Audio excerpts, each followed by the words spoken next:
Hi there, my name is John Stevens, pastor of Zion Lutheran Church in Oregon City, Oregon, and we're part of the ELCA, and welcome to the Dollar Store Children's Sermons, where we take a look at the lectionary text and we tie it into an item from the dollar store. Now, this is for the fourth Sunday of Easter.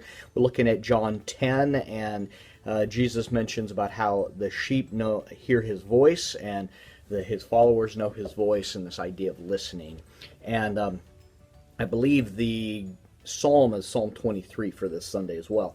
So the item I'm using is headphones, earbud headphones. You can use any headphones if you want. You could even use earplugs if you'd like. But I'm using headphones because this idea that we hear what we're plugged into. We hear the voice, we hear the song, we hear the things that we're plugged into. And sometimes when we're plugged into something different, it's hard to hear the other voice.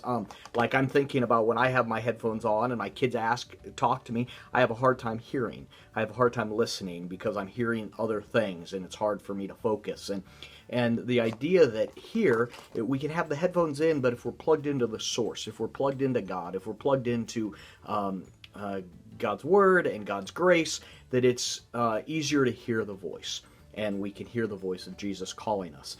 But the best news is that God doesn't give up on us, that we can have those headphones in and God calls us and we might have a hard time hearing, but God will not give up on us. I want to make clear on that this idea that somehow if we don't hear the voice, we lose the opportunity, because God is relentless. God continually comes again and again and again as the Good Shepherd, because somehow the idea that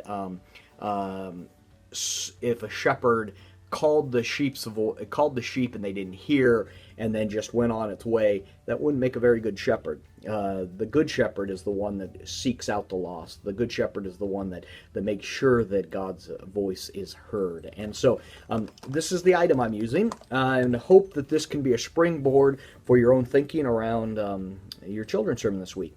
As always, thanks for stopping by, and I hope you have a blessed week.